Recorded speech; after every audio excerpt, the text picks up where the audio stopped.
Bienvenue dans Our Tenir, votre émission autour du verset à mémoriser, du guide d'études de l'école du sabbat.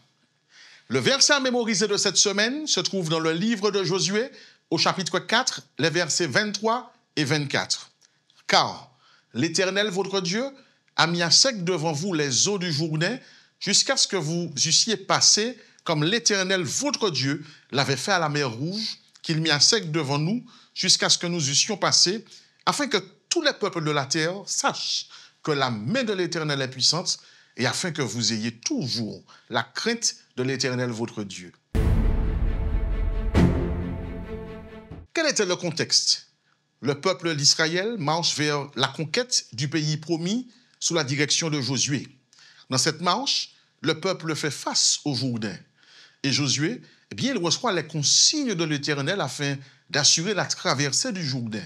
On note que Dieu élève Josué aux yeux du peuple afin que chacun le craigne, comme ce fut le cas pour Moïse. Le verset 23 rappelle la puissance de Dieu dans la délivrance de son peuple en faisant un parallèle entre la traversée du Jourdain et celle de la mer Rouge. Cela souligne la fidélité de Dieu envers ses promesses. Le verset 24 souligne l'objectif de ce miracle, faire connaître la puissance de Dieu aux nations environnantes et implanter une crainte respectueuse de lui parmi les Israélites. Cela renforce également l'idée que les événements historiques ont un sens spirituel et éducatif. En somme, ces versets mettent en avant la puissance de Dieu, l'importance de la mémoire collective et le rôle de la foi dans l'identité d'Israël. L'enseignement qui se dégage ici pour nous, c'est toute la portée du ministère de Jésus en notre faveur.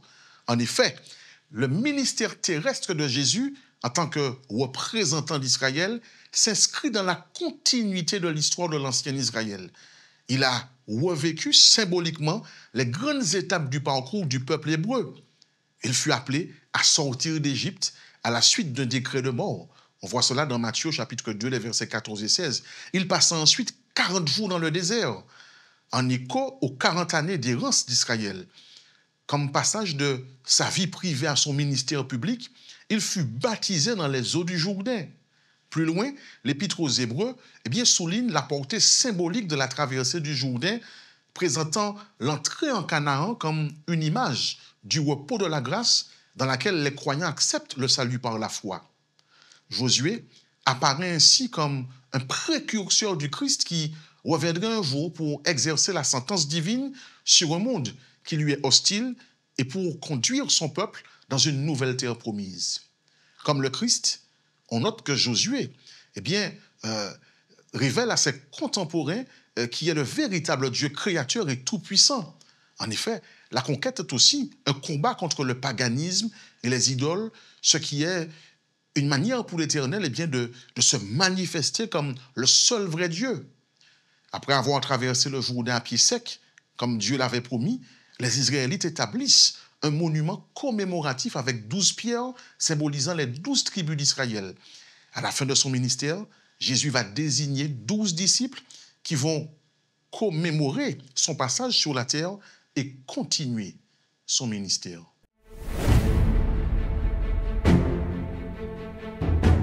Tout au long de cette semaine, apprenons à suivre les directives de notre Seigneur afin de traverser nos Jourdains quotidiens.